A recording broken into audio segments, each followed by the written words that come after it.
El presidente de la agrupación ateneísta Agustín Argüelles, que va a presentar la mesa. Yo soy Juan López, el consiliario de educación de dicha agrupación. José Antonio, tiene la palabra. Buenas tardes, bienvenidos al Ateneo de Madrid, a este acto que organizamos tres agrupaciones del Ateneo. La agrupación republicana, tenemos aquí a su presidente, a Juan Armindo. Buenas tardes, Juan, gracias por tu presencia y por el apoyo a este acto.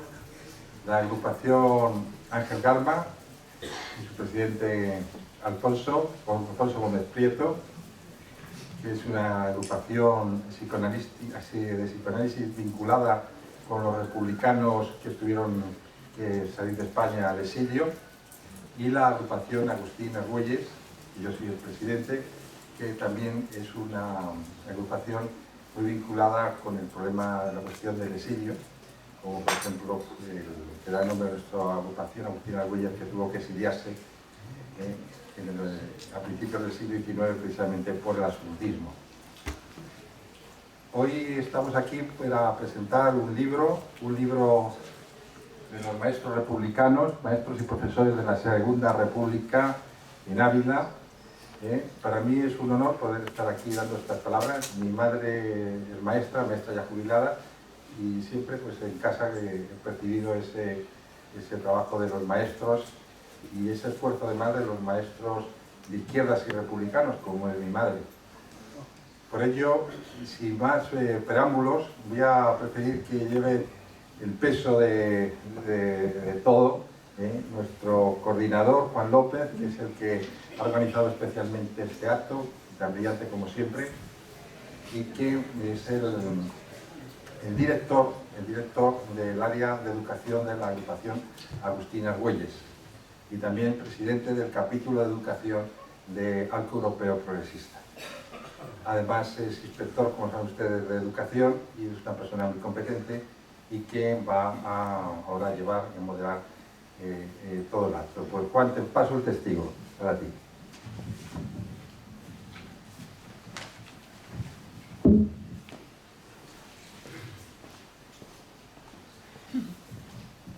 Muchas gracias, José Antonio. Buenas tardes a todos y todas ustedes. Gracias por acompañarnos hoy en el Ateneo de Madrid, que para nosotros es la casa de la palabra, la casa del debate, abierta a todas las ideas. Iniciamos el acto con la guitarra de Juanma, cantante y maestro, que conoce y practica los principios fundamentales de la institución libre de enseñanza en su aula, que además es cantautor, a él le gusta que le digamos poético, e intérprete del querer, como él se define, con versiones actualizadas por él de los clásicos de la música antigua y moderna, desde Armstrong a Elvis Presley. Con vosotros, Juan Manuel.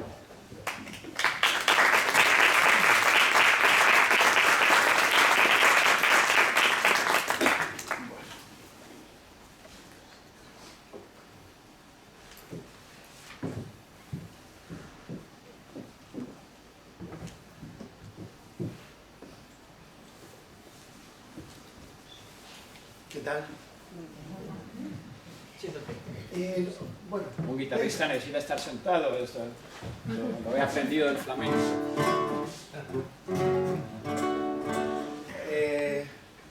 Bueno, primero dar las gracias a Juan, que bueno, el otro día pues tuvo la deferencia de asistir a un concierto, de los conciertos que doy versioneando. Bueno, yo realmente soy cantautor, ¿no? O sea, sí he hecho toda la vida pues tipo canción, poesía, pero últimamente pues veo que haciendo versiones de Frank Sinatra, de la gente clásica, pues como que tengo más posibilidades de tocar, ¿no? Y tal. Entonces, bueno, el otro día asistió Juan, me sentí muy honrado, le doy las gracias. Y entonces, pues bueno, siempre he sido también, siempre que desde la primera vez que escuché sus poesías, pues a mí personalmente pues me gustaron mucho, su capacidad expresiva sobre todo. Y bueno, el otro día también le di las gracias, también, bueno, le felicité por su poesía de la infancia, me gustó mucho. Y ahora pues nada, simplemente os quiero dedicar una canción que tengo, hoy no voy a tocar ninguna versión, voy a tocar una canción, una o dos, no sé, ya verán. Se llama Iconoclasta, heterogéneo, heterodoxo, y bueno, habla un poco también de cómo eran esta gente que en su tiempo pues no sé, para nosotros es un referente, ¿no? Cuando hablamos de los maestros de la institución libre de enseñanza, pues yo también soy hijo de maestra y bueno, a mí personalmente pues me impone mucho pues como en ese tiempo pues pudieron dar un paso adelante tan grande y luego pues por desgracia pues se tuvo que dar un paso hacia atrás durante 40 años o por ahí, ¿no? Qué pena.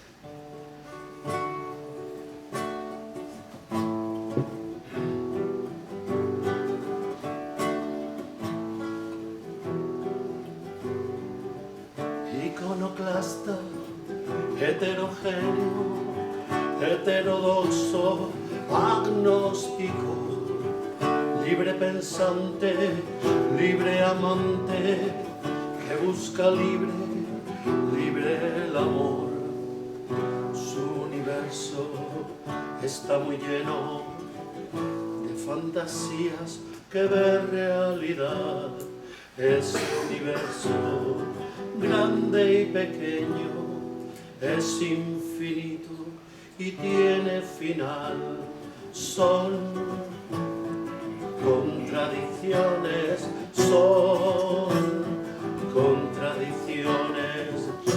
de su forma de pensar, de la mente y de la edad, por hacer o por no hacer, por ganar o por perder, por haber nacido así. El mundo entero es tu país, el mundo entero es tu país.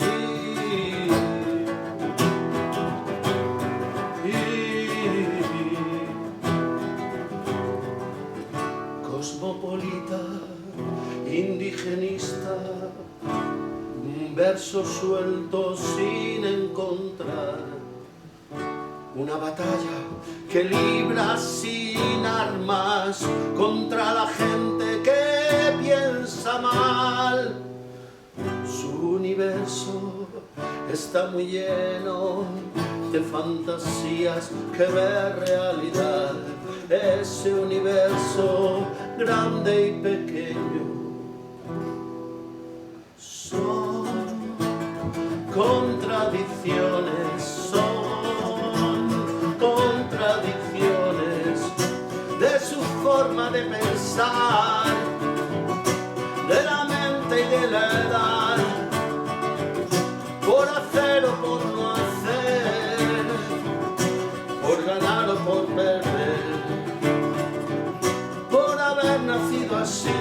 El mundo entero es tu país, el mundo entero es tu país. Venga, una palmita para terminar. Pam, pam.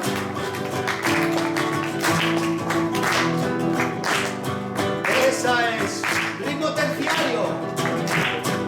La, la, la, la. La, la, la, la.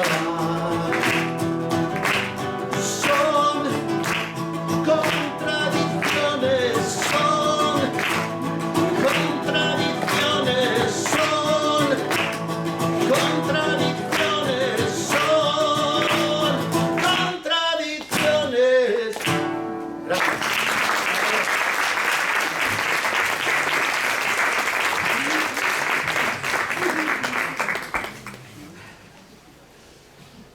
Pues lo dicho, muchas gracias por estar aquí en este importante acto de memoria democrática. El Ateneo de Madrid es una sociedad privada fundada en los inicios del siglo XIX tras la promulgación de la Constitución de Cádiz en 1812, que garantizaba un régimen de libertades ciudadanas, anuladas luego por Fernando VII al restablecer la monarquía absoluta tras su regreso de la reclusión en Valensay.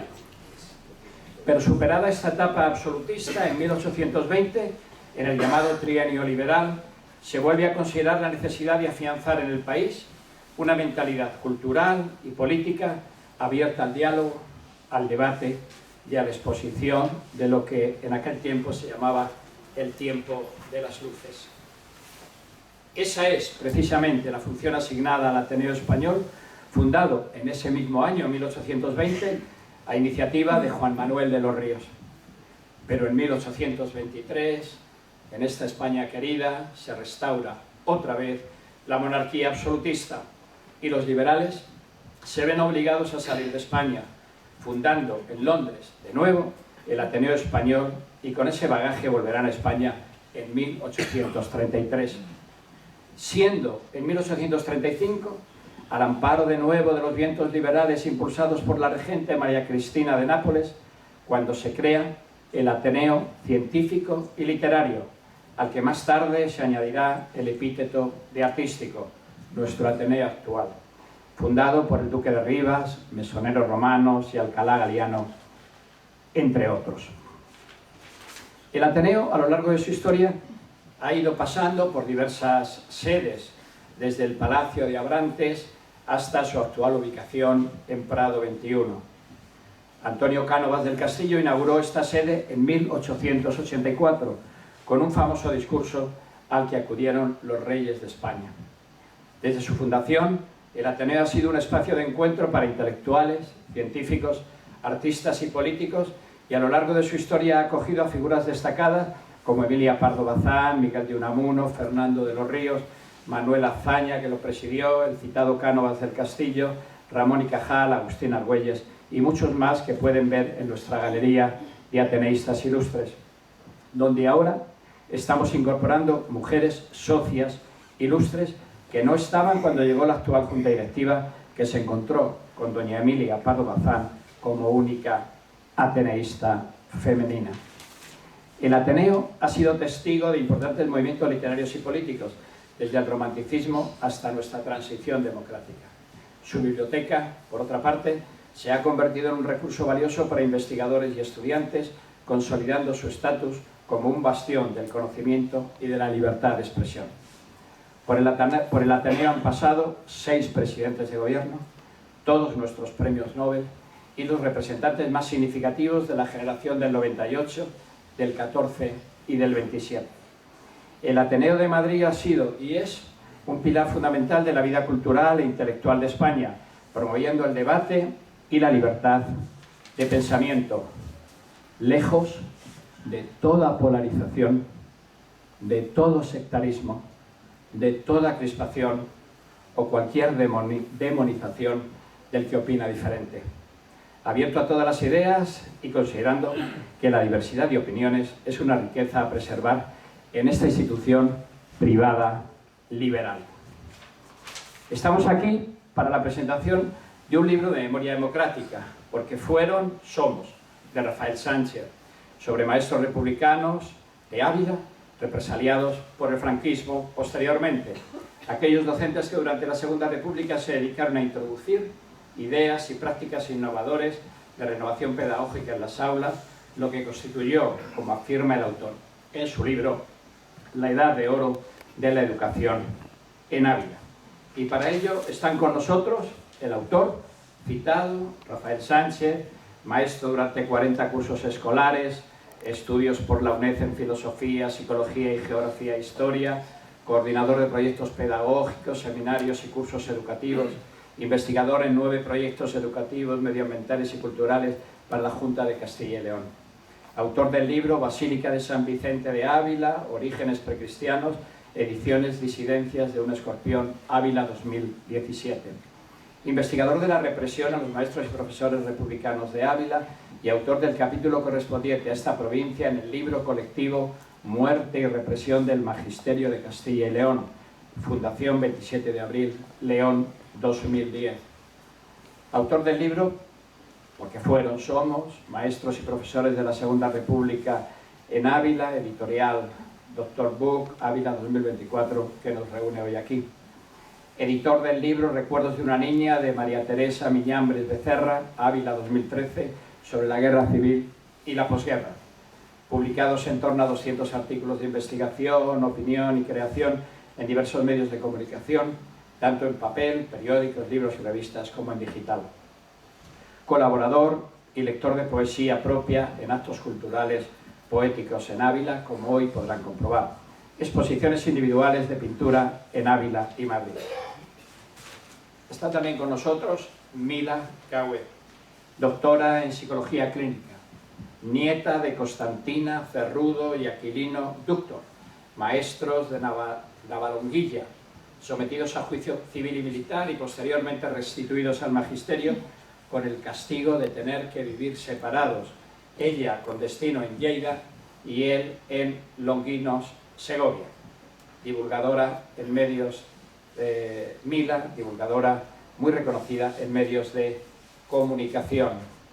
Fernando Pérez Martínez, maestro en la enseñanza pública durante 40 años, autor de unos 100 artículos en Infolibre y eldiario.es, nieto de don José Martínez Linares, primer alcalde republicano de Ávila, director de la Normal, director general de primera enseñanza en el Ministerio de Instrucción Pública y presidente de la Diputación y finalmente fusilado. Concepción Jiménez Alegre, administrativa, sobrina de Luciano Alegre García, maestro de Santiago de Aravalle, fusilado. Y Paz González Perota, que está aquí a mi izquierda, hija del director de la Normal de Palencia, pedagogo y autor de manuales para la escuela, Daniel González Linacero, fusilado en Arévalo. Han excusado su asistencia el jefe de gabinete del secretario de Estado de Memoria Democrática por problemas de agenda relacionados con su cargo, pero nos traslada su apoyo e interés por este acto. Y Jerónimo Nieto, 3 legislaturas, diputado, socialista por Ávila, por haber tenido que salir de viaje por un asunto familiar. Autor, tienes la palabra. Pueden aplaudir, no hay ningún problema.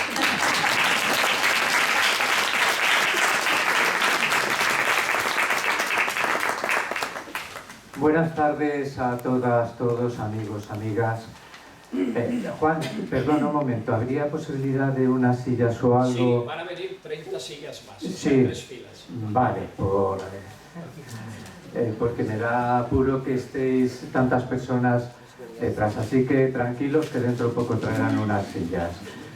En primer lugar, en mi nombre propio y en el de los familiares que Juan ha ido ya presentando, quiero dar las gracias a esta institución. El Ateneo siempre será una referencia cultural, educativa en España, y el que podamos presentar nuestro libro aquí pues constituye una gran noticia, y por supuesto que estamos agradecidos a las personas que lo han hecho posible. Lucía Ruano, que estás aquí sentada, y Juan que nos ha presentado, Juan López. Como tenemos poco tiempo para hacer la presentación, voy a leer mi intervención. Yo iré haciendo breves intervenciones previas a las intervenciones de Fernando, de Mila, de Paz y de Concha. También iremos viendo algunas imágenes relacionadas con lo que vayamos exponiendo. Ya directamente, aunque no me gusta, paso a leer para no entretenerme, porque si no, no acabamos a la hora prevista. El libro que hoy presentamos llega con más de 40 años de retraso. Entonces, algunos de sus protagonistas aún vivían, y su testimonio podría haber sido escuchado y recogido en el libro, o incluso nos podrían acompañar hoy, tal como lo hacen algunos de sus familiares. El tiempo acalló su voz, sin que fuera recogida su memoria, sin que tuvieran reparación alguna.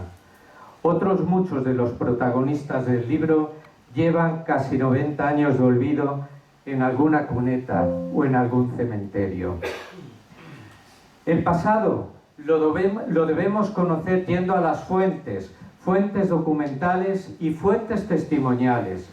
Son muchos los archivos que en estos 15 años he ido consultando, pero también muchas más las personas cuyo testimonio queda en este libro recogido.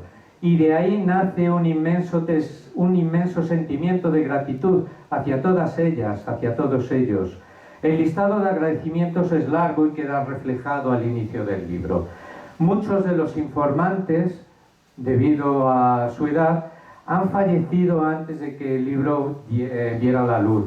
Y algunos muy queridos, como Teresa Miñambres, ha fallecido en este último verano.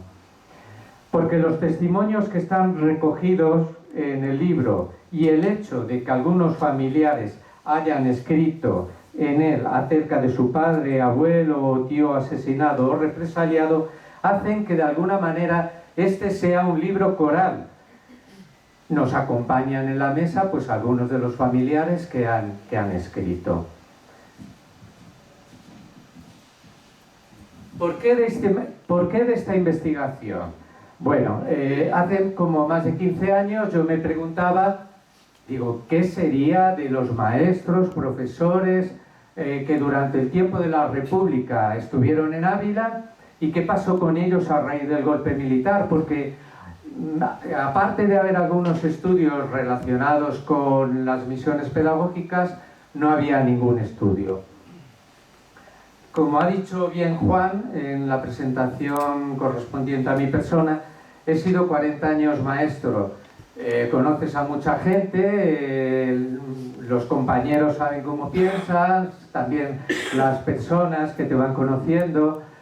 Y yo digo que la memoria, más que ir yo hacia la memoria histórica, la memoria democrática vino a mí cuando empezaron a contarme personas, unas conocidas, otras no, las historias de sus familiares, de maestras, maestros, profesores o inspectores que habían sido represaliados a raíz del golpe militar.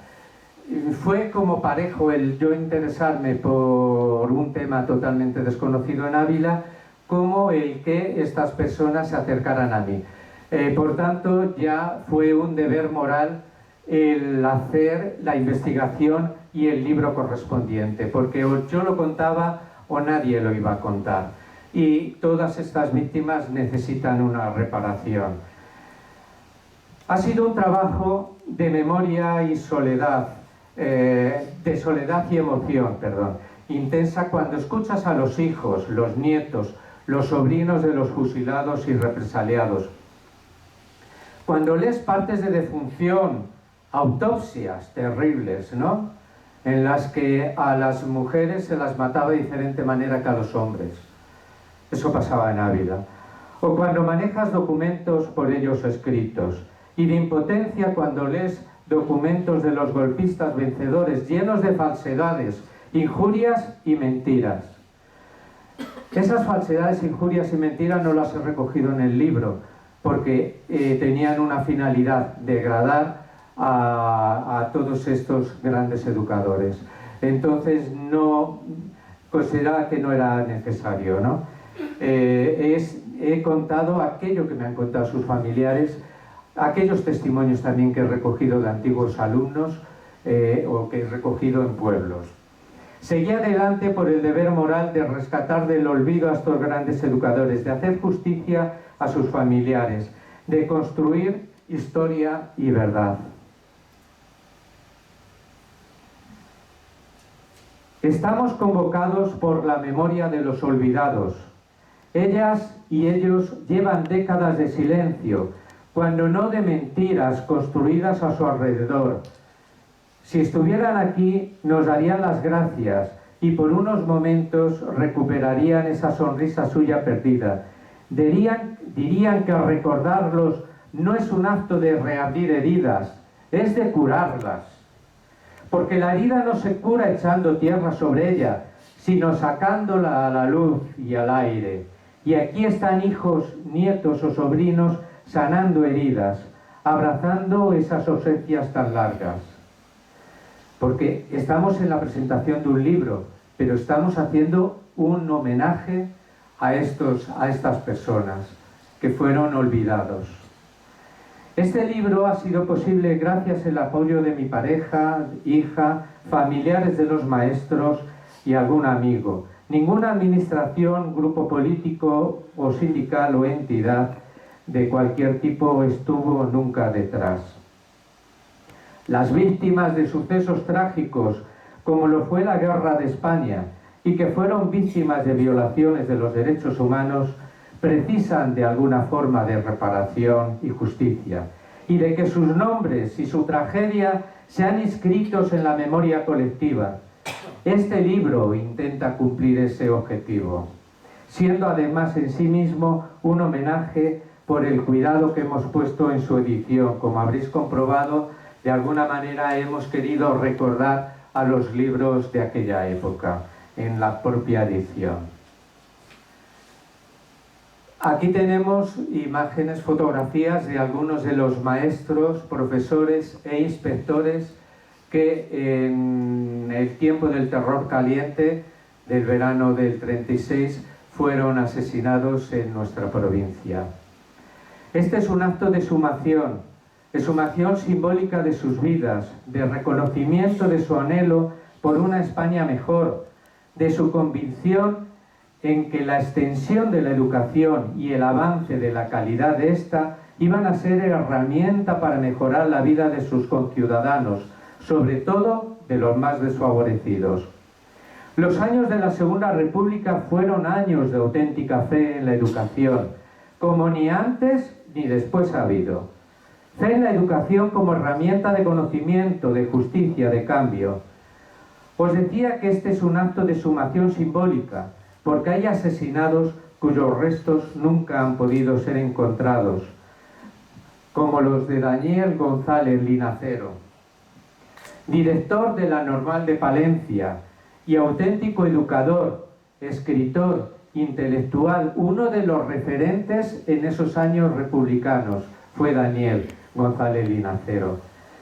Una de sus 3 hijas está con nosotros, Paz. Tenemos la fortuna de que es la primera vez que nos va a poder acompañar hoy Paz. Paz González Perotas, hija de Daniel González Linacero. Tienes la palabra, Paz. Gracias.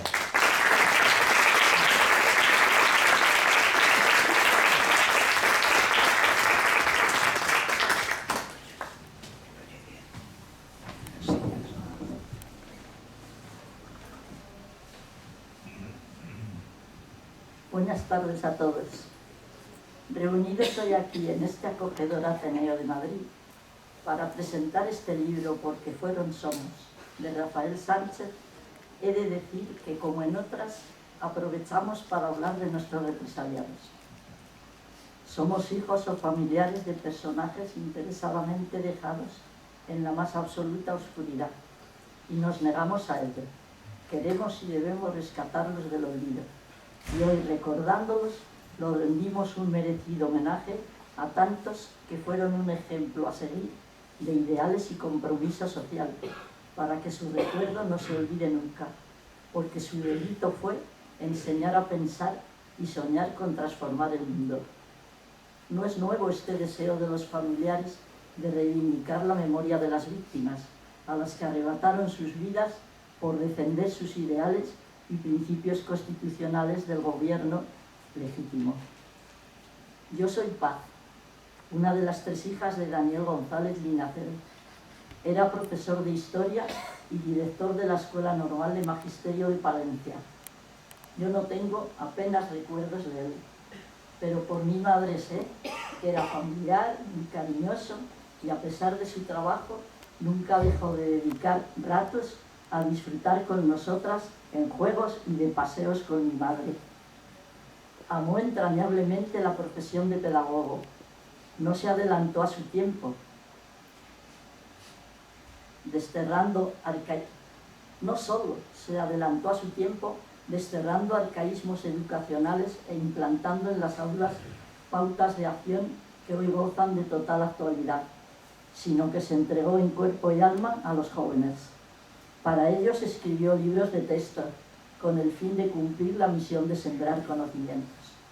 No tuvo otra obsesión que la de hacer de sus alumnos hombres íntegros, racionales y libres, hombres imbuidos de valores tan nobles como la justicia, el trabajo y la fraternidad. Lástima que se disfrazaran también de hombres fieras que con camisa azul y correajes fascistas le fusilaron el día 8 de agosto de 1936 para llevarle a una cuneta de la carretera de Valladolid entre Bofigas y Olmedo, y en el que todavía siguen ocultos sus restos mortales. Tenía 33 años. Le mataron porque los maestros enamorados de su vocación y del progreso estorbaban en la España retrógrada de Franco. Estorbaban quienes, como Daniel, entendían que la historia no la han hecho los grandes personajes, sino el pueblo todo y principalmente el pueblo trabajador, humilde y sufrido, que solidario y altruista ha ido empujando la vida hacia horizontes más nobles, más justos, más humanos. Comenzaba para mi madre, con 32 años, una larga y dura viudez, que habría de durar más de 7 décadas.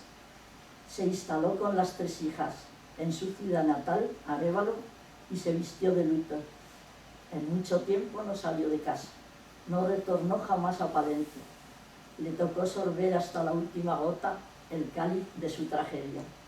Pasando un tiempo, se domicilió con ellas en Ávila, donde las 3 siguieron la senda paterna, dedicándose en cuerpo y alma a la enseñanza por diversos pueblos de Ávila, Guadalajara, Valencia y Madrid, y son hoy la mejor memoria histórica de un padre que les robaron impunemente y por el que se interesan cada vez más los amantes de la educación integral de los jóvenes. No quiero terminar sin antes dar las gracias a Rafael, por el que conocemos la vida y obra de tantos que tan brillantemente ha recopilado en este libro que hoy presentamos, y de los que nunca hubiéramos conocido su final. Gracias, pues, por tu esfuerzo en querer tener en alto viva su memoria, porque ello hace justicia a los muertos. Ellos todos no murieron por nada, murieron para no ser olvidados y entrar en la historia que protagonizaron. Para ellos, nuestro afecto y admiración. Muchas gracias por vuestra presencia y vuestro interés.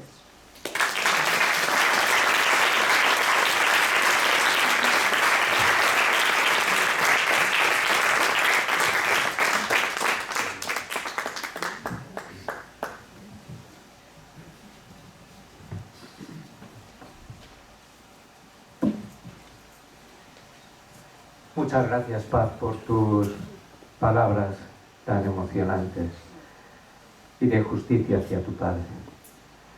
Tenemos como sociedad democrática la obligación ética y social de la justicia y la memoria. Este acto y este libro son eso, justicia y memoria.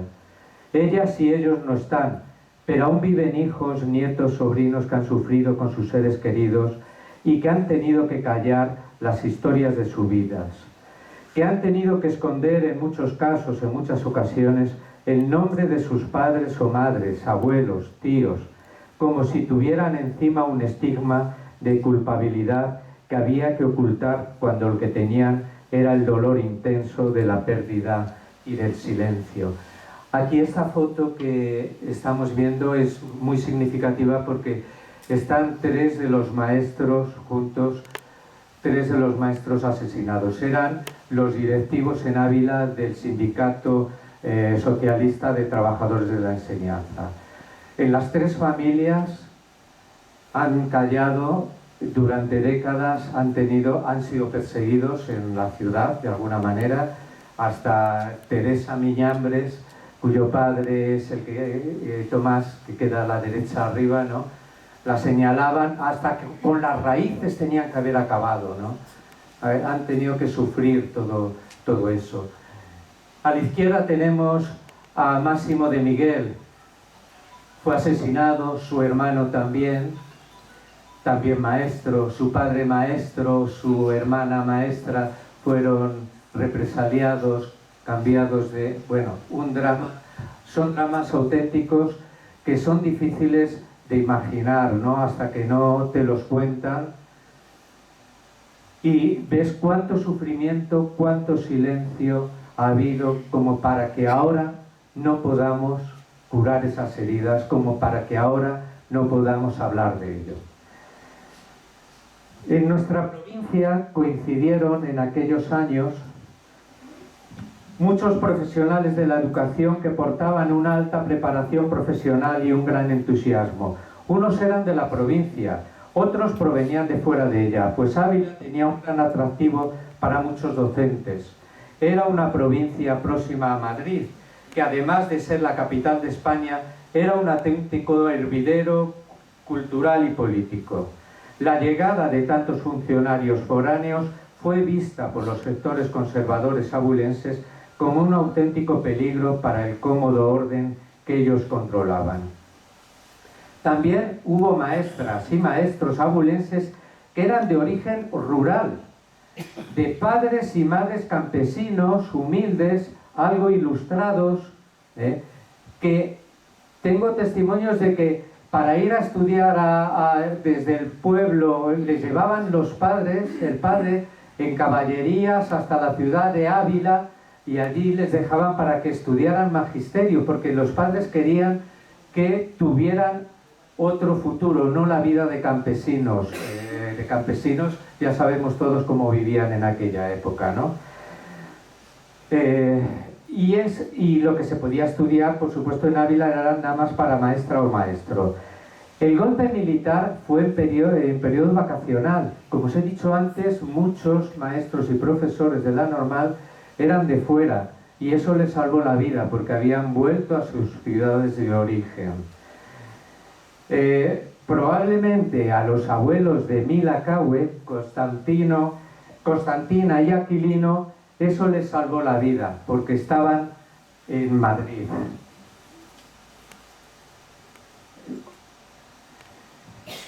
Mila Caue nos acompaña hoy, ha venido desde Elche para hablarnos, como siempre emocionadamente y con pasión, de sus abuelos que vivieron la educación con una gran pasión, como ella os va a contar ahora.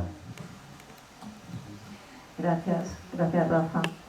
Gracias por haber organizado este evento en el Ateneo, es un auténtico honor. Y bueno, decirte que mi abuelo era pastor, que estudió y fue brillante luego. Os voy a contar un poquito la historia de mis abuelos. Eran de Ávila, de la Sierra de Gredos, más que una cabra montesa, ¿eh?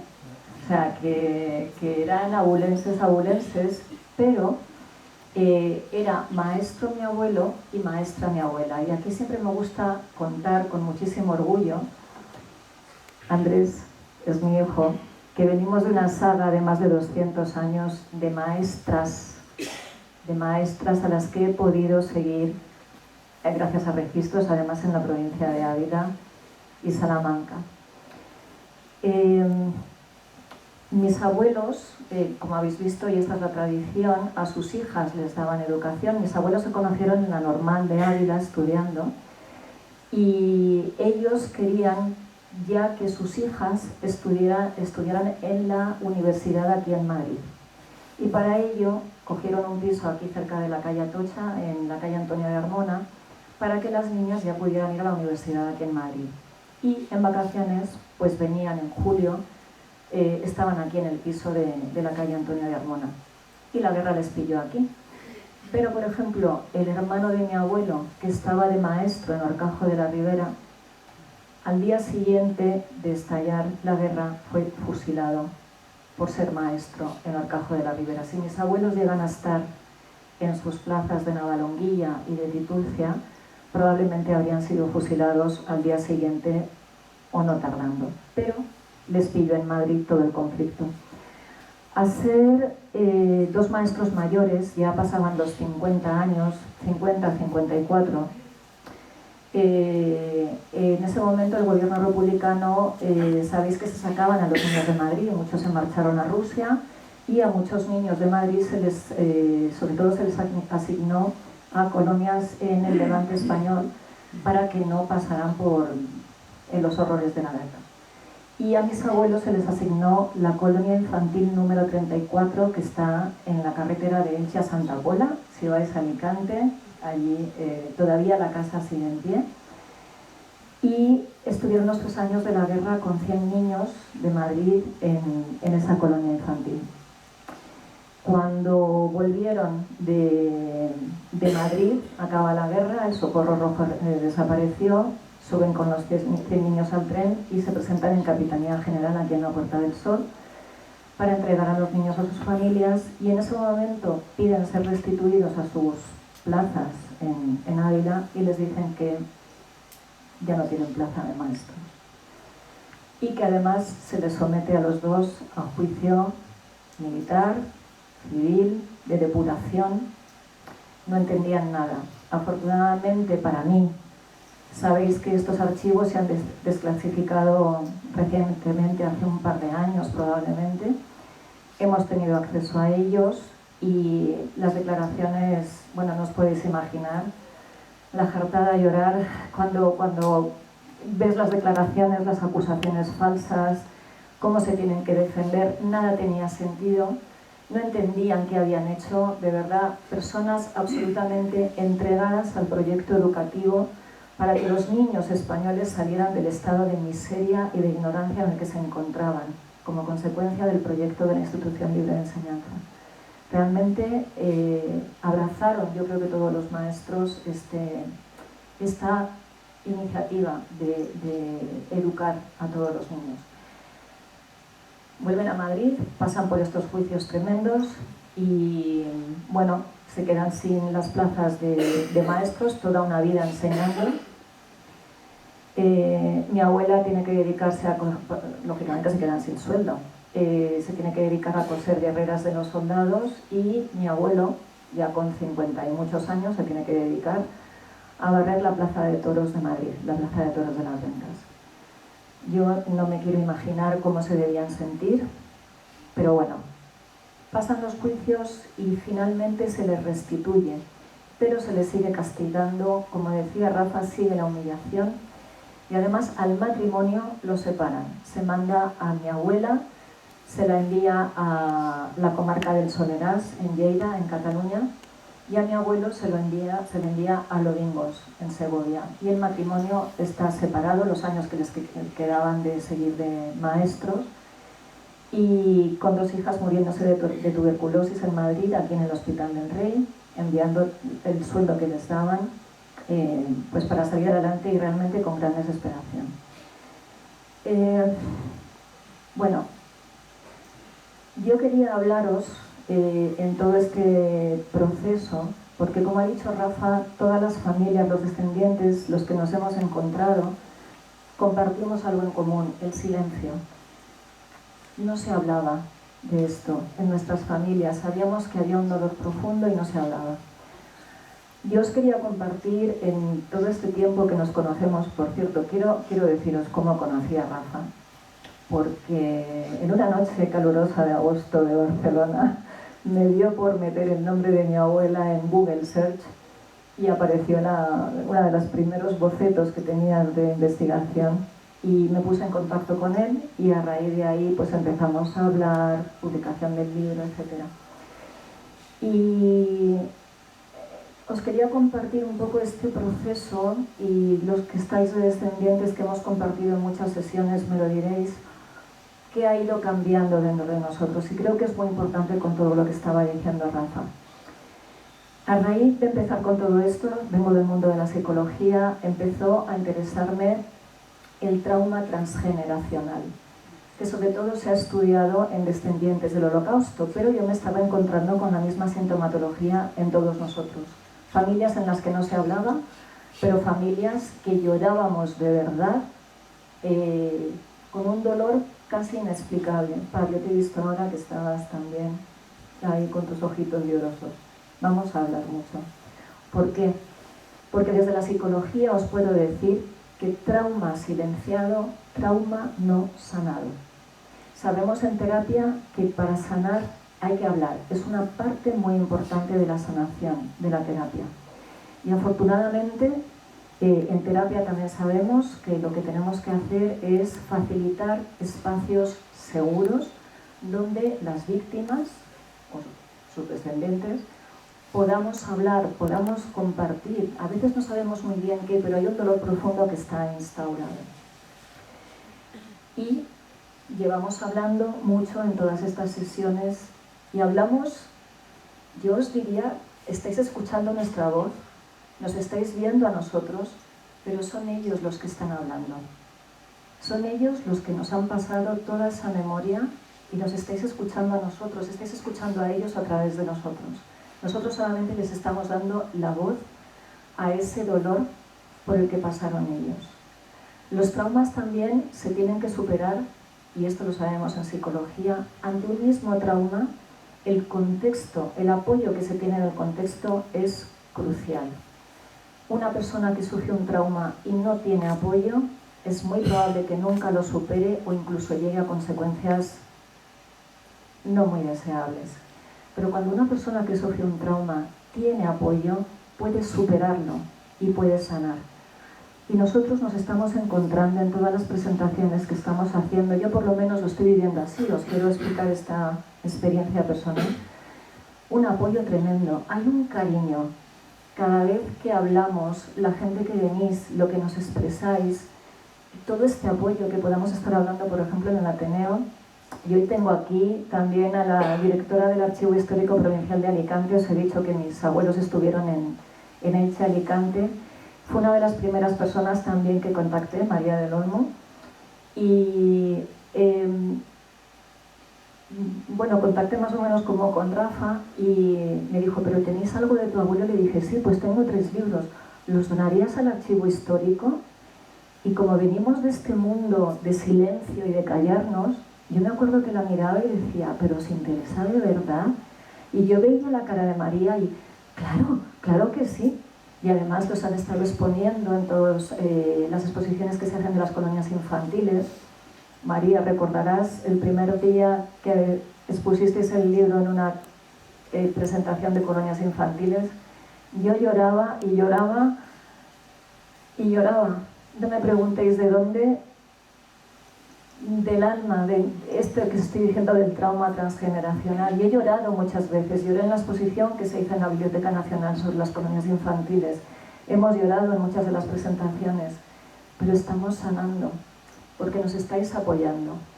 Y lo que quiero deciros, que es muy importante, que comentaba Rafa, es que en la medida, yo ahora estoy aquí, me emociono todavía, podría llorar, pero vamos a intentar que no sea así.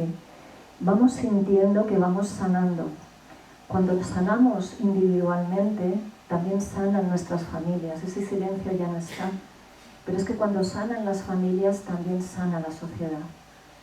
Tenemos que mirar al pasado para corregirlo. Tenemos que mirar de frente, sin miedo, para poder corregir donde nos equivocamos. Fue injusto que por el mero hecho de ser maestros dedicados a la enseñanza, a la pedagogía de estos niños, simplemente por eso se los fusilara. Sé que aquí hay muchas maestras. Imaginaros que mañana, simplemente por el hecho de ser maestras y maestros, se os fusilaran. Ya está. Como decía Rafa, sin juicio, porque sí. Y bueno, pues lo que os quería decir, sanamos como sociedad, miramos al pasado para poder construir un futuro realmente para todos. Y quería finalmente decir que, volviendo a leer los libros de mi abuelo, que los escribió estando castigado ya, no he leído ni una sola línea de rencor. Él se enfocó en el conocimiento, en seguir expandiendo conocimiento, su interés en el conocimiento, en la belleza, en lo positivo, y tenía mucho dolor. Sin embargo, él se quiso enfocar en eso, y yo quería terminar aquí diciéndoos gracias a todos por permitirnos hablar, gracias a todos por crear estos espacios donde podemos hablar con seguridad, gracias por el apoyo que nos habéis dado cada vez que hablamos, por el cariño y por el respeto, porque, de nuevo, hablamos nosotros, ellos hablan a través de nosotros, pero vuestro apoyo los dignifica a ellos, también nos hace sentirnos cada vez más orgullosos.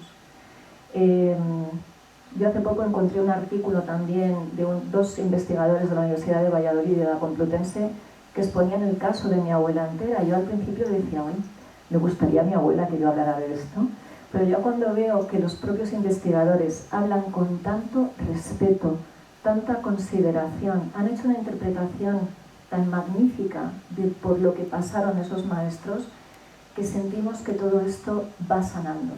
Nos sana, como os decía, a nosotros, sana a nuestras familias y nos sana como sociedad. Pero es un camino que no se hace de un día para otro. Tenemos que seguir hablando, tenemos que seguir compartiendo estos espacios y, por favor, seguidnos apoyando, seguid dándonos vuestro cariño, porque esto va a ser bueno para todos.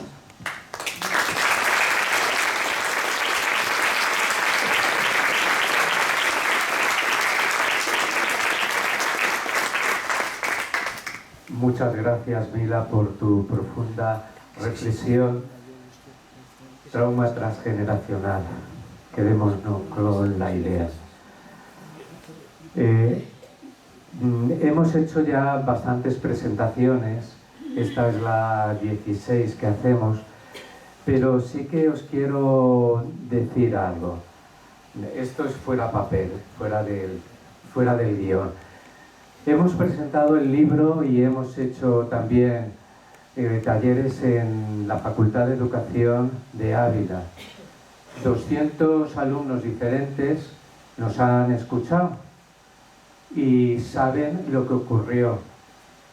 Os tengo que decir que ningún alumno o alumna nos rebatió nada.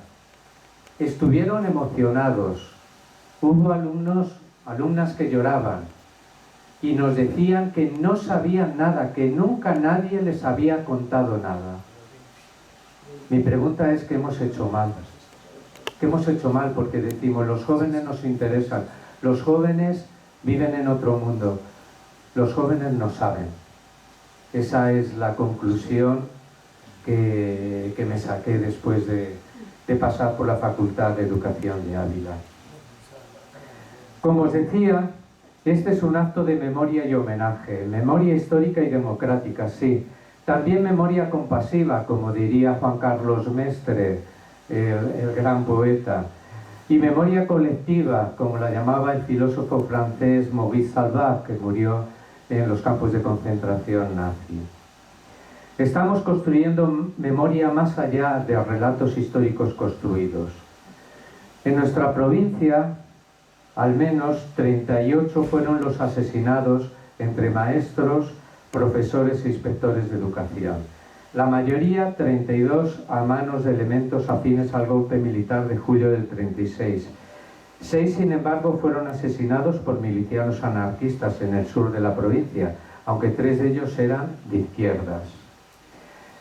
Fueron 30 maestros, 3 maestras, 3 profesores y 2 inspectores de educación los que he logrado conocer, en parte a testimonios, pues os aseguro que de alguno de ellos no hay ni un solo documento. Ha sido que me lo han contado sus familiares, si no, no se hubiera sabido nunca que esa persona había sido asesinada, porque no hay ningún registro sobre él, ni expedientes de depuración ni nada. De los 737 maestros que trabajaban en la provincia, más de 250 fueron sancionados, 1 de cada 3. Una cifra que solo en porcentaje es superada por Girona.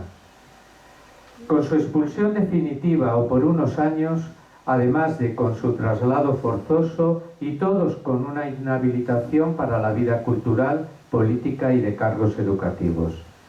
Detrás de cada maestra, de cada maestro, de cada profesor, hubo un drama que en muchos casos también hemos logrado conocer. De todos los asesinados y de la mayoría de los sancionados, así como de algunos otros maestros y profesores sobresalientes que se pudieron salvar, hemos hecho reseña en el libro.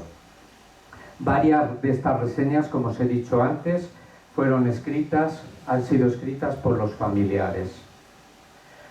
La provincia, a raíz del golpe militar, entre julio y finales de octubre quedó dividida en dos.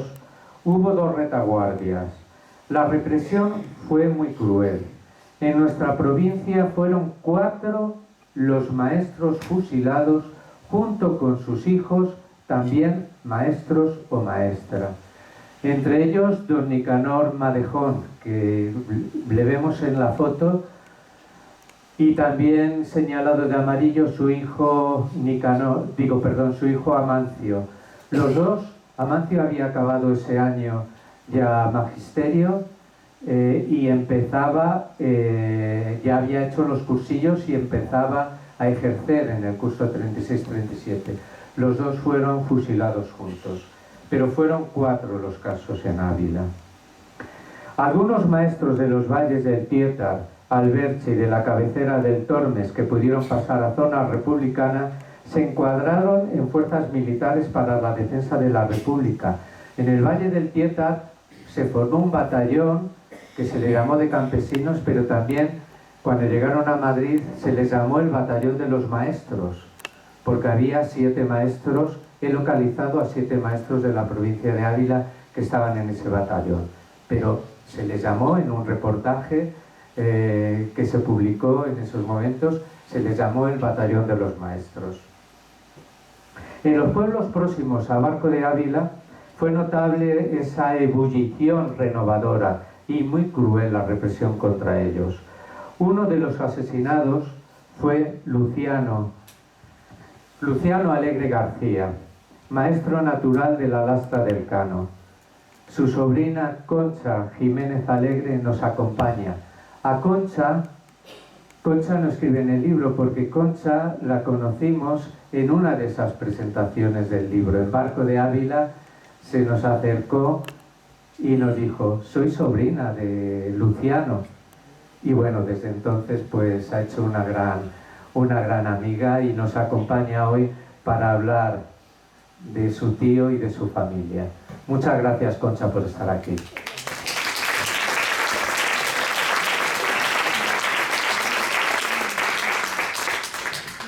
Hola, gracias a todos por estar aquí.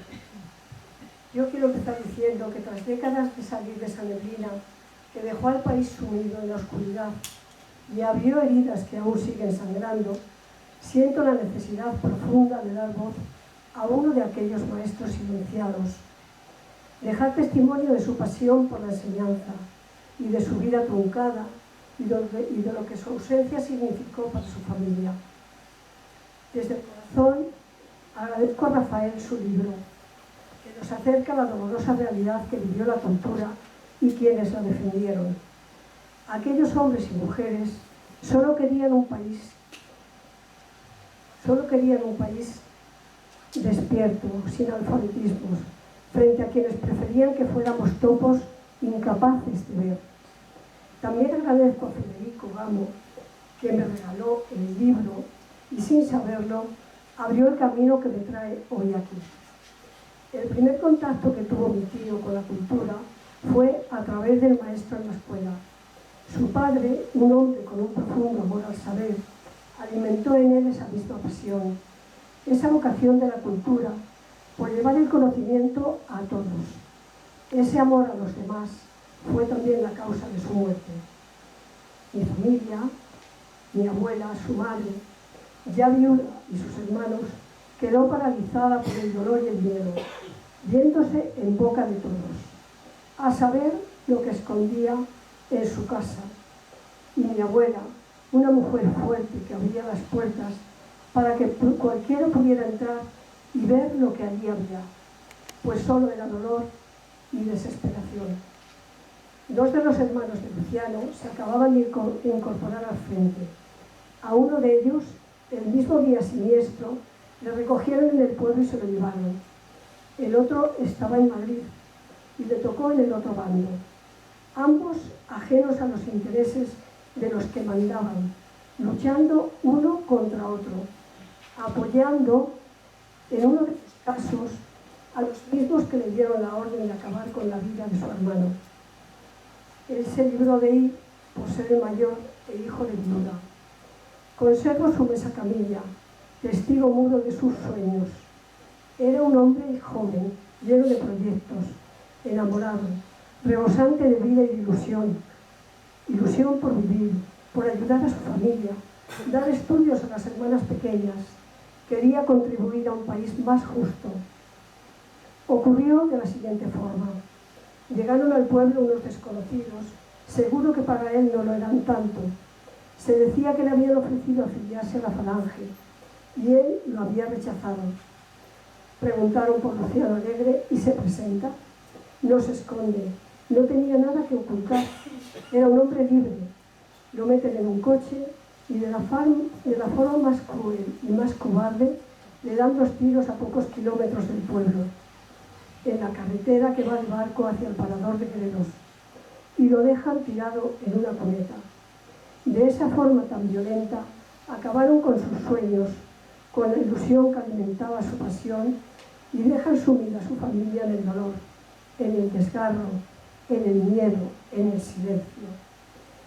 No pueden entender esta barbarie.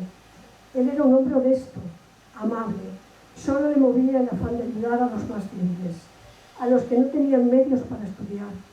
Él quería que la cultura llegara a todos, a los escolares de día y a los adultos de noche. Era imprescindible que todos supieran leer, escribir y hacer cuentas. Mi abuela, una mujer fuerte y sin miedo, supo en ese momento que no volvería a ver a su amado hijo, su bastión, su apoyo, el que generaba seguridad a los demás hijos. Se desmayó, cayó al suelo envuelta en dolor y amargura. ¿Cuánto sería el dolor de esta familia que dejaron de ser ellos, alegres, felices, para convivir, para convertir su vida en silencios, en angustia, en miedo? Un miedo que a mi madre, la más pequeña de los hermanos, la acompañó hasta su muerte. Mi madre perdió la fe en el ser humano. No se fiaba de nadie, solo estaba relajada y feliz en su casa, con los suyos, abuelos, hijos, hermanos, su marido, mi padre, un hombre abierto, alegre, generoso y honesto, pero respetando el pacto de silencio de su familia.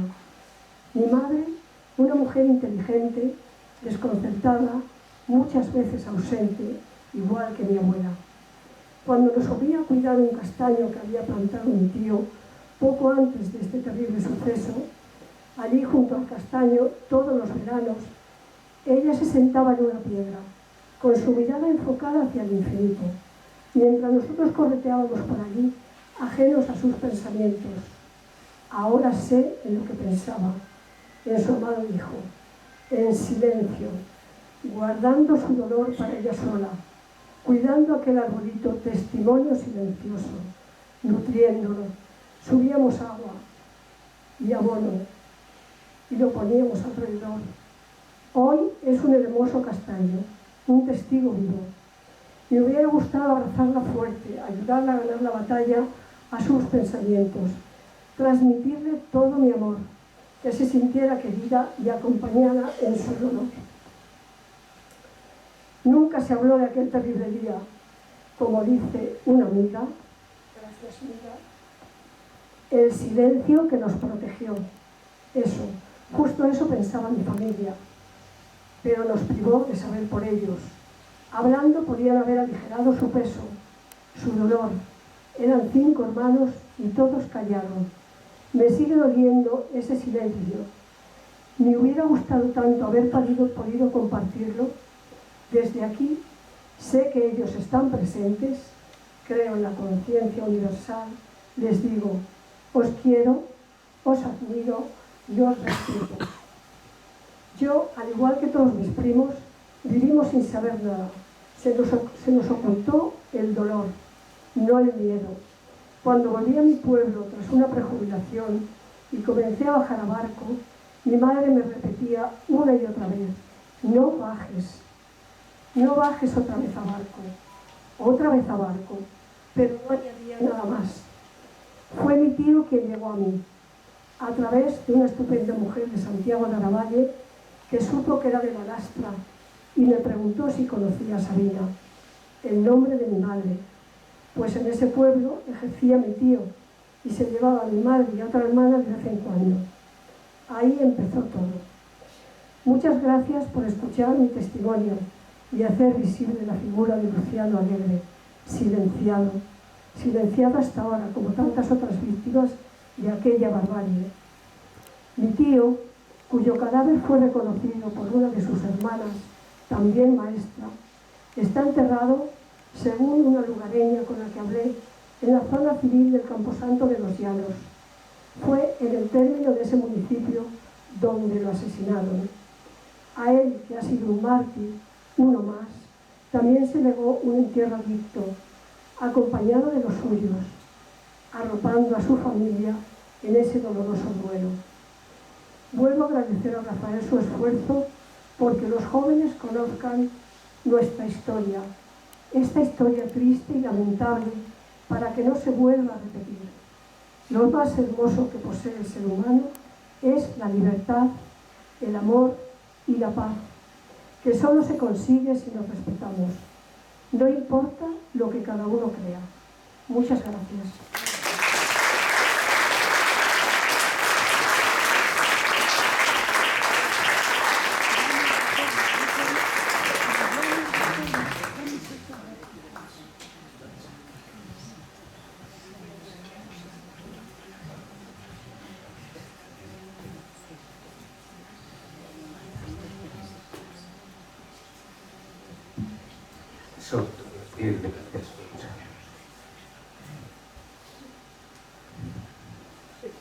Este libro empezó como memoria de los maestros y maestras.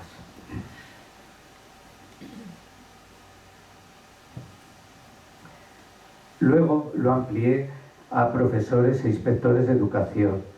Por último, se ensanchó con la investigación acerca de la educación en Ávila durante la República, lo que pude hacer gracias a determinados documentos que conservaban algunos familiares, porque en archivos no hay nada sobre la educación, salvo las misiones pedagógicas, no hay nada. Y entonces, gracias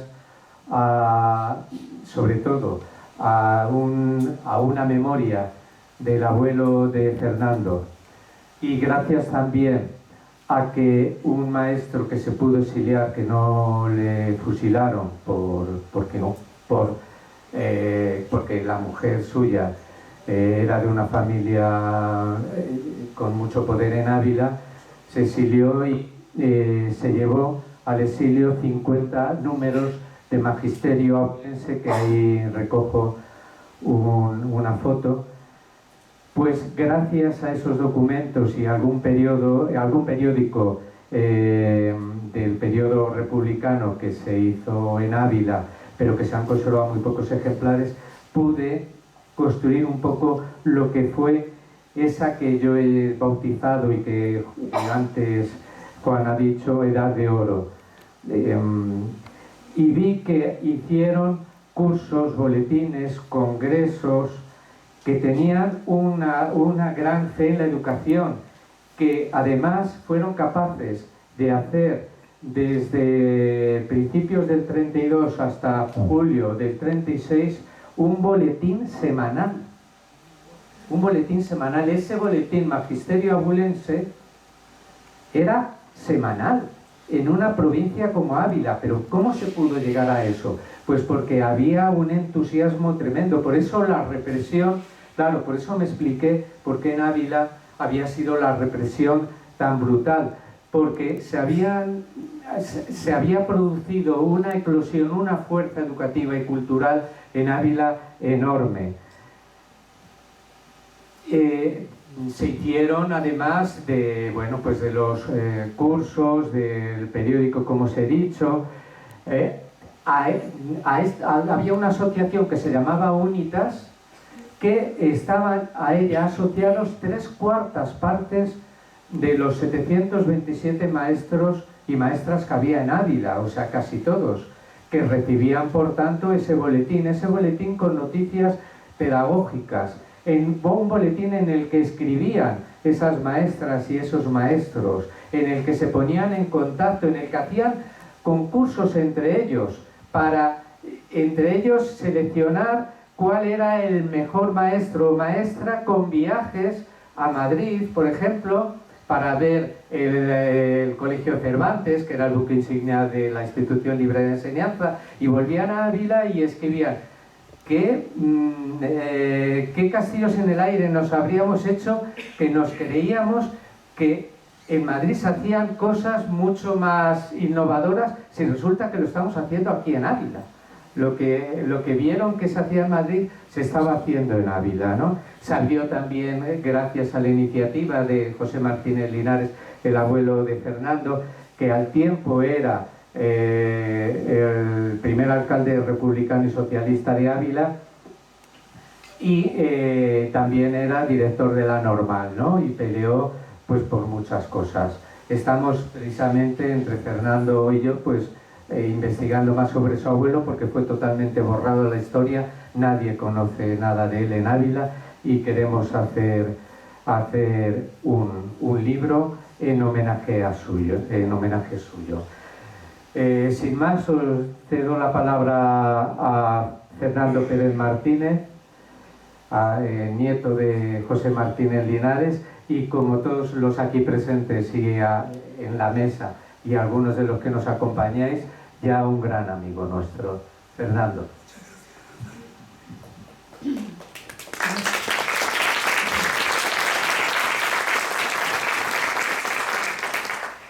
Buenas tardes.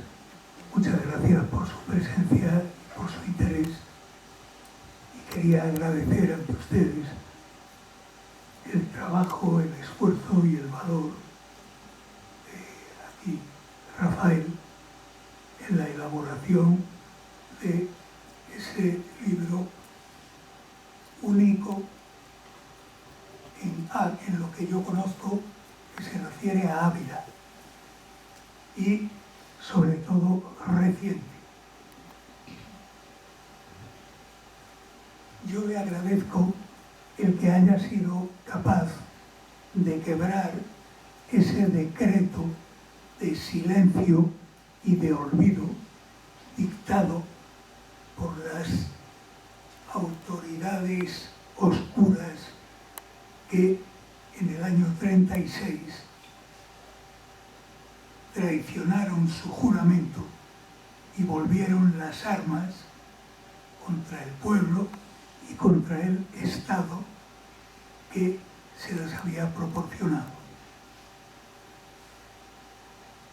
Desde que las bocas de los fusiles terminaron de escupir fuego y plomo, hasta que el trabajo de Rafael vio la luz, han transcurrido cerca de 8 décadas en las que, sin darnos cuenta, hemos dejado que el polvo cubra nuestros recuerdos, que nuestra historia, la de nuestras ciudades, la de nuestras familias, sea distinta a como fue. Con la obra de Rafael, esto se quiebra, afortunadamente. Además, recuperar a los olvidados, esas mujeres y esos hombres a los que debemos tanto y no somos conscientes. Las cosas transcurren como lo hacen porque alguien en su día dijo no. Por último, el libro de Rafael es parte de nuestra memoria histórica, social, familiar, de nuestra memoria, de algo que nos constituye, que nos transmitió valores, conocimientos y que permanecía en ese espacio inconcreto en el que existen las cosas y los objetos a los que no podemos acceder.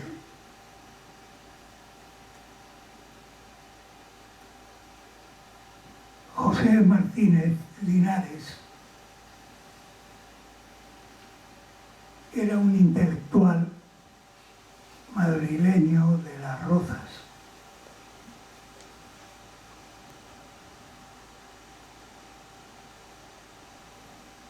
Fue un hombre que en un momento de su juventud o de sus estudios en la Universidad Central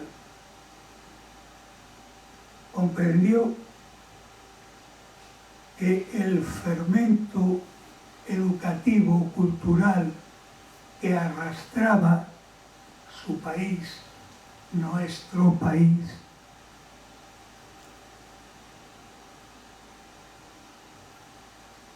no se correspondía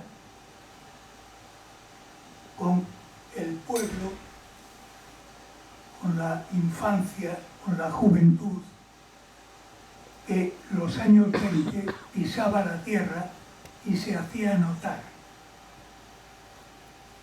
No entraré en disquisiciones o acusaciones de que si la monarquía, los monarcas, el adoctrinamiento cultural es sobradamente conocido. Reiterarlo es aburrir. En aquellos años, la educación de la infancia se representaba rápidamente. Hace 400 años hubo un concilio integrista, radical y completamente con los dos pies en el otro mundo, sea el que fuere. España, los españoles, sobre todo las clases más populares, estaban allí sujetas de pies y manos. La ignorancia era virtud. El desconocimiento de la ciencia formaba parte de la actitud de un buen cristiano frente a la herejía. Ya se sabe que la ciencia forma parte de una ofensa a las creencias. Cuando aumenta la ciencia, las creencias, los milagros, los sucesos magníficos menguan, desaparecen. Este hombre, el año 24, José Martínez Linares, estaba preocupado, como mucha gente de su generación, qué valores transmitir a la infancia, cómo, a partir de qué edades.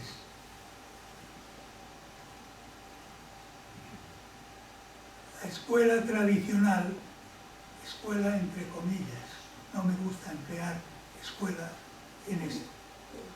La doctrina sería más justo. La representaba un clérigo, un catecismo, una vara y un refrán escrito. La ciencia con sangre entra. Esto, tras una inercia de cientos y cientos de años, resultaba, como me ocurrió a mí en su día, no hace mucho, quizá 10 años,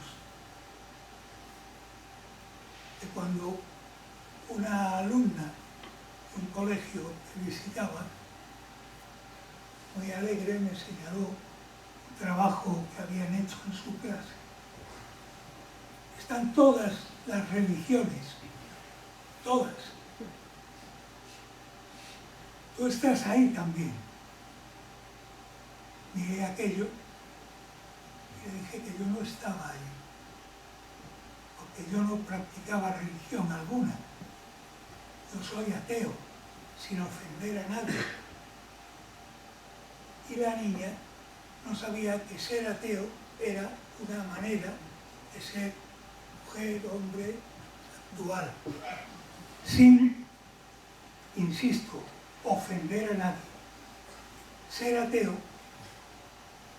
hace 40 años, quizá menos, era un acto de hostilidad, o entendido como un acto de hostilidad. Un ateo, al negar, muchas gracias, perdón,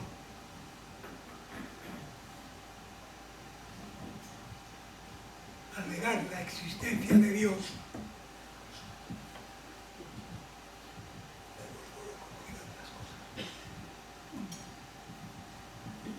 al negar, digo, la existencia de Dios, debía ofender profundamente a todos los creyentes y, por tanto, ser ateo, mejor llevarlo con discreción, o ser agnóstico, o ser ateo pero sin ser ateo. O sea, no vamos a pelear con pequeños detalles. En fin, mi abuelo asumió el trabajo, el esfuerzo que la época exigió a los jóvenes de su generación. A los jóvenes y a todo aquel, toda aquella que sentía obligación de aportar algo a su país. En definitiva, tenía que traer de la Escuela de la Vara a María Montessori, a la psicología de Piaget o de Sigmund Freud, a los conocimientos que arañaban la sensibilidad creyente. Todavía se respondía con cierto disgusto: del mono descenderá usted, yo desciendo de mis padres, como respuesta pretendidamente jocosa a la teoría de la evolución de las especies del señor Charles Darwin. Mi abuelo le dejaron vivir pocos años. Ahora le cundió. La escuela de magisterio que ayudó a pergeñar la primera escuela mixta, y no es pequeño el detalle, porque las mujeres no pueden compartir las aulas con los hombres. Pregúntenselo ustedes a los clérigos de entonces y les pondrán al corriente de todo lo mal que podía hacer. En fin, el primer día que se tuvo conocimiento el inicio del golpe.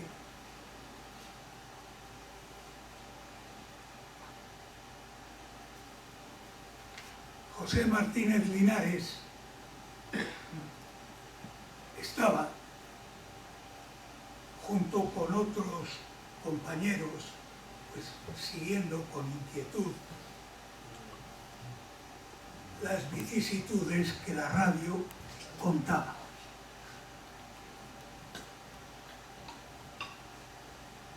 Una vez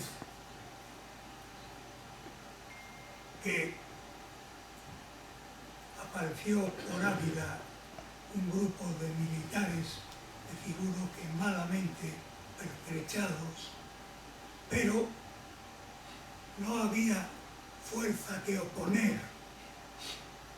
Ávila no tenía grandes fábricas, grandes sindicatos que movilizasen masas de trabajadores capaces de defender a las autoridades democráticas. Y allí donde estaban fueron detenidos esa misma noche. José Martínez Linares no vivió mucho más. Pongamos que el 18 fue detenido y el 8 del mes siguiente, en la madrugada,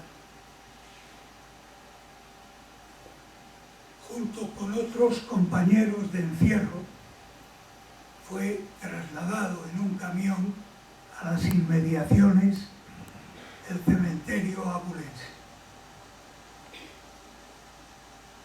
Allí me figuro que sobre el ronroneo del motor se produjeron los estampidos.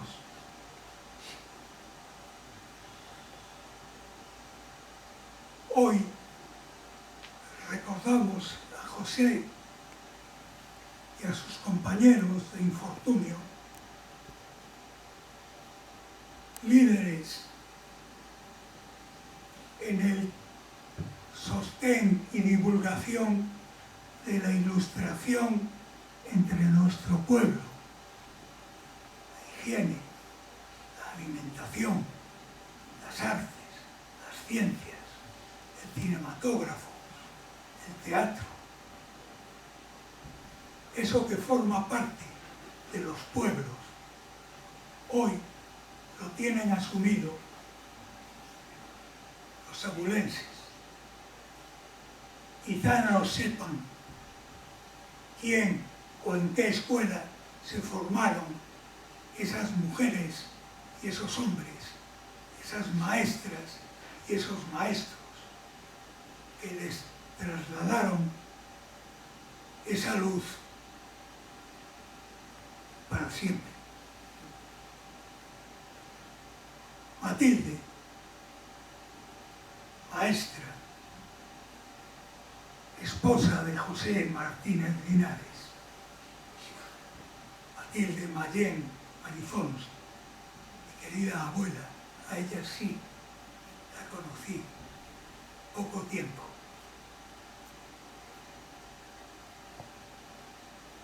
Tenía 5 hijos menores de edad.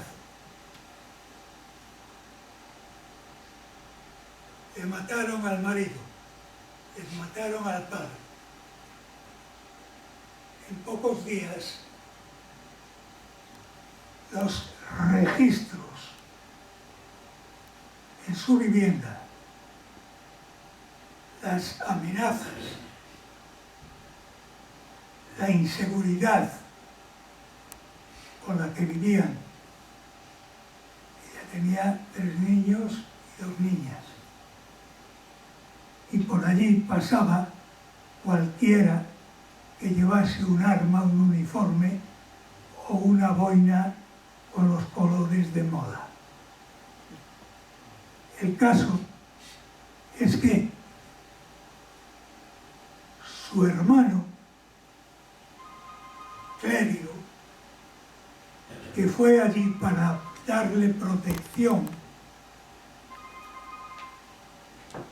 vivía amenazado, vivía atemorizado, porque aquella era una casa de rojos, y él, que venía de Madrid, vestido de paisano, parecía más bien un ruso. Los papeles de los clérigos estaban escritos en latín. Difícilmente distingue el latín quien no distingue el castellano. Eran los papeles en extranjero de un tío con aspecto extranjero. Así que les incautaron, como en la Edad Media. En el auto de fe se le condena a uno a muerte en la hoguera en incautación de bienes. Aquí te condenaban a balón pasado, te condenaban y te incautaban los bienes. A un muerto difícilmente se le incauta nada. Ese expediente de depuración de responsabilidades políticas contra José Martínez Linares no era más que un pretexto para dar pie a la persecución, al exterminio, y ahora entenderán el exterminio, de una familia. Matilde se fue con los niños de allí porque no tenían nada. Las camas, el ajuar doméstico salió camino de las Gordillas. Las Gordillas era una especie de almoneda o bazar autorizado por las autoridades. Lo que se incautaba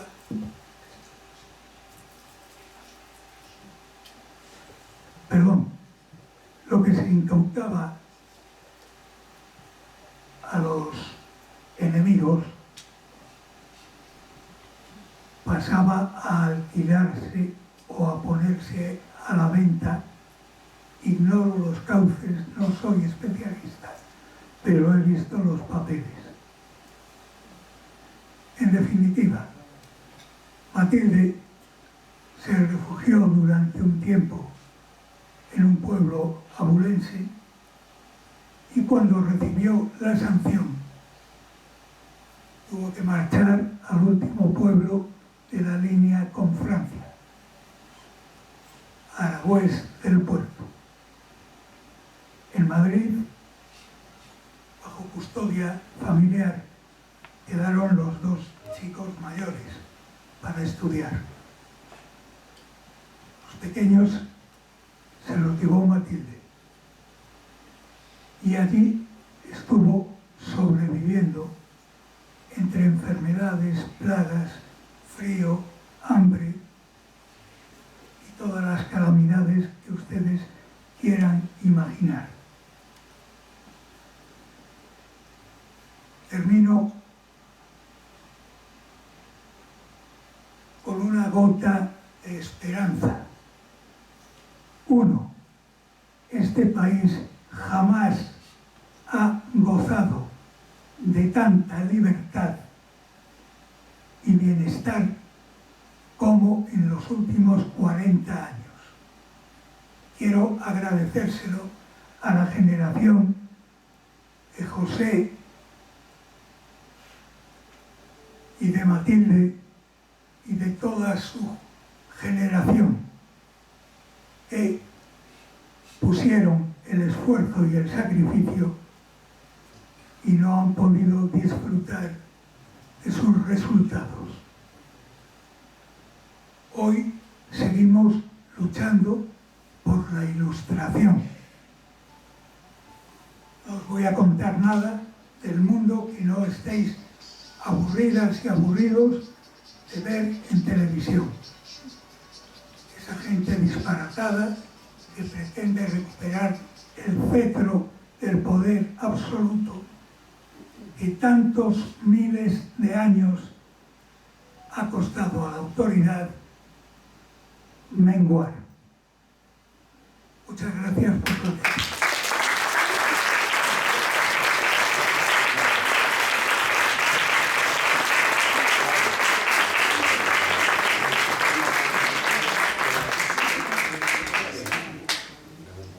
Muchas gracias, Fernando, muchas gracias a todos.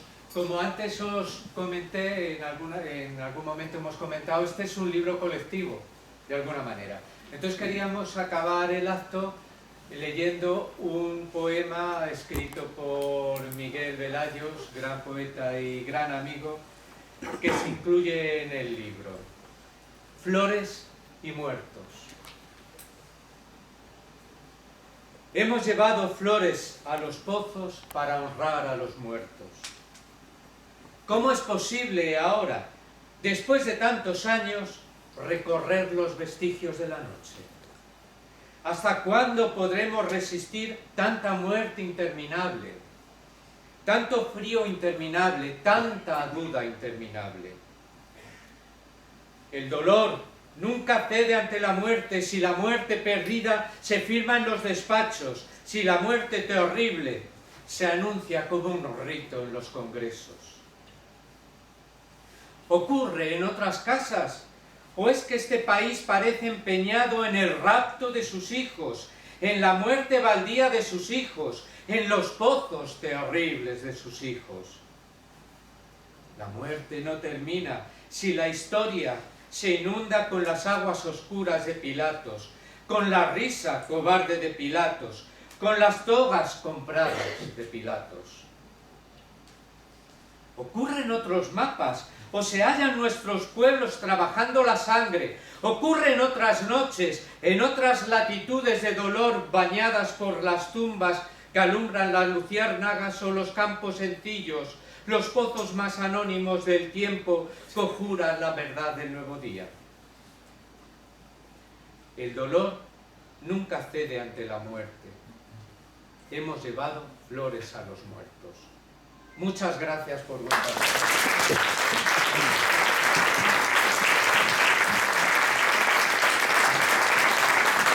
Sí, este acto debería terminar aquí porque termina a las 8:30, pero para el Ateneo es fundamental la participación de los asistentes. Esta es la casa del debate, que respeta las opiniones diferentes, que escucha a los que asisten y, por lo tanto, para nosotros lo más importante es la palabra de ustedes, para quien quiera intervenir.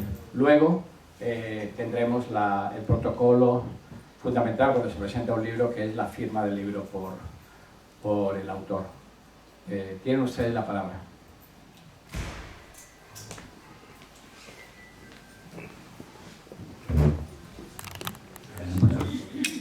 Sí, bueno, soy... Así ya estoy llegando. Sí, efectivamente, es obvio. Sí. Bueno, soy Antonio Fuertes y vengo aquí porque soy amigo de un amigo de Rafael, Fernando Beltrán. Rafael. Bueno, enhorabuena a tener por organizar este tipo de actividades y a todos los que habéis intervenido por esos testimonios cargados de verdad y cargados de sentido, ¿no? Yo voy a dar un poquito una visión, ¿no? Para que las cosas no sean blancas y negras. Quería preguntar si habéis investigado o recogido testimonios de personas que ganaron la guerra, pero que no estaban de acuerdo con lo que pasaba. ¿Y por qué pregunto esto? Mi abuelo era el director provincial de Educación de León y sufría muchísimo con todo lo que estaba viendo, represaliados, todo lo que habéis contado, ¿no? Tanto es así, no lo entendía, entonces, tanto es así que pidió el traslado a Valladolid, porque decía que al menos allí no les conocía tan personalmente, ¿no? Pues decía que eran excelentes personas y profesionales. Y pues aquello le costó la vida, porque fue tanto el sufrimiento que padeció por todo lo que estaba viendo, que murió de ataque al corazón, es decir, su corazón no resistió. Simplemente un matiz, es decir, se sufría en muchos sitios y había mucha gente que no estaba de acuerdo con lo que estaba pasando. Nada, por poner una detalle. Digo, ¿alguna palabra más para que pueda contestar la mesa? Dime. Sí. Pues desde que he llegado, hola, buenas, hablé con el escritor y con alguno. Hay una pregunta que está mucho en el ambiente y yo quería dar un poco mi punto de vista de por qué está en el ambiente. Que los niños, lo ha dicho Rafael, la juventud de hoy, además demostrado, no saben nada de la República y de la posguerra y todo eso, por el silencio, el terror y todo. Y yo creo que un punto de inflexión de por qué además no se acaba esto y por qué en las escuelas se ha callado fue el año 1978, cuando el referéndum ese de la Constitución. ¿Y por qué digo esto? Porque fue un referéndum en falso, es decir, era votar sí o sí a la monarquía. ¿Dónde se quedó la República? ¿Dónde está la pregunta, monarquía o república? Y creo que de ahí viene el silencio que han guardado, no en la posguerra, sino en la transición. Que entonces muchos hay responsables de ese tema y hay que hacerse la autocrítica. Y le corresponde a algunos hacerse la autocrítica. Yo soy un republicano que he estado 16 años en la cárcel, después de la transición, después de empezar, y lo he sufrido en primera línea. ¿Vale? Ahí. Bueno, Rafael, gracias a todos ustedes. He sufrido mucho y lo he disfrutado mucho, ambas partes igual. Y tu libro lo he sufrido y lo he disfrutado, lo he leído. Y la pregunta es, no solamente nos sirve para manejar y recuperar la memoria. Yo creo que es muy importante porque lo que nos hace es comprender, no solamente al recobrar la memoria y explicar nuestro pasado, podemos comprender la cantidad de maestros que están muriendo en el mundo ahora mismo. En Colombia han matado ya 1000, en lo que va, en Gaza han muerto 400 ya. Y creo que, y no hablo de Afganistán o de países de África donde se les mata y se les tritura. Yo creo que eliminar la memoria no solamente es para no recordar de dónde venimos, sino es para evitar empatizar. Y cada vez que leemos que matan un maestro, como están ahora en Gaza, por ejemplo, que han matado entre 400 y 1000, nos sirve para cuando leemos tu libro, empatizamos rápidamente al ver esos datos, sabemos lo que han pasado aquellos y lo que están pasando a estos. No sé si en tu libro tiene esa intención también. Vamos, gracias. ¿Alguna pregunta más? Pues la mesa tiene... ¿Alguien quiere intervenir, contestar? Desde luego. Gracias por las preguntas a los tres y voy a ser muy breve porque vuestras reflexiones ya creo que lo dicen prácticamente todo. Respecto a la primera pregunta, si testimonios del otro lado, el libro se centraba en maestros y profesores de la República. Sí que he comentado antes que 6 maestros fueron asesinados por milicias anarquistas en el Valle del Tieta, concretamente 3 en el pueblo del Tiemblo y 3 en el pueblo de Sotillo. Y ya dije que eran socialistas varios de ellos. Entonces, a estas familias yo me he entrevistado a todas las personas que me he encontrado, ¿no? Y de algunos de estos maestros son personas de otra ideología con otra visión que tienen de aquellos hechos. Y me la han contado. Yo me siento, no me gusta la palabra orgulloso, ¿no? Pero voy a deciros una confesión, ¿no? A mí me gusta hablar con personas de toda ideología, que podamos debatir, pero debatir amigablemente, que podamos intercambiar nuestras opiniones.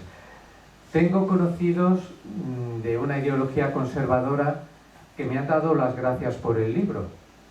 Y para mí eso me es importante cualquiera que me dé las gracias, pero como comprenderéis, alguien de otra ideología que te diga que este libro era necesario, te doy las gracias, es importante pues porque en el libro lo que no ha habido en ningún momento es querer hacer apología de nada, sino hacer homenaje y memoria.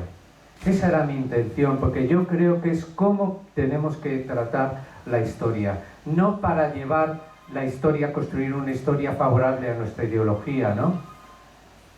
Sino hacer una historia que cuente lo que ha pasado a la humanidad, los que han sufrido, los que han sido perseguidos. Esa era la intención. Silencio en la transición. Efectivamente, silencio en la transición. Parece que como no hablar de las cosas no hay problema. Sino como en una familia, hay a lo mejor un ambiente terrible, hay problemas que no se hablan y al final esa familia se rompe. Pues con esto ha pasado 3/4 de lo mismo. Y respecto a la última reflexión, una de mis intenciones con el libro ha sido precisamente que sirva para que, conociendo la historia, sabiendo lo que ocurrió, no volvamos a cometer los mismos errores. Os comenté antes de que para mí ha sido una gran satisfacción de a casi 200 alumnos de magisterio poder contar lo mismo que hemos podido contar ahora, y que las reflexiones que nos han mandado por escrito unos 40 alumnos y alumnas, sobre todo alumnas, porque son las que estudian ahora, las reflexiones que nos han mandado, un profesor de allí y yo nos hemos quedado muy sorprendidos, muy gratamente sorprendidos, porque el problema que tenemos es el desconocimiento, y muchas veces las personas se adhieren a una ideología, a un pensamiento sin saber, sin conocer. Este libro quiere ser eso también, fuente de historia, fuente de conocimiento, vacuna contra el olvido, vacuna contra los discursos del odio. No sé si habrá alguna pregunta más, o Juan. Bueno, pues nada, muchísimas gracias por haber... primero pedir disculpas en nombre del Ateneo por los que han estado de pie. Yo, que padezco de la columna, no hubiese podido soportarlo. Y un agradecimiento enorme a haber llenado esta sala y haber puesto luz allí donde había sombras. Muchas gracias.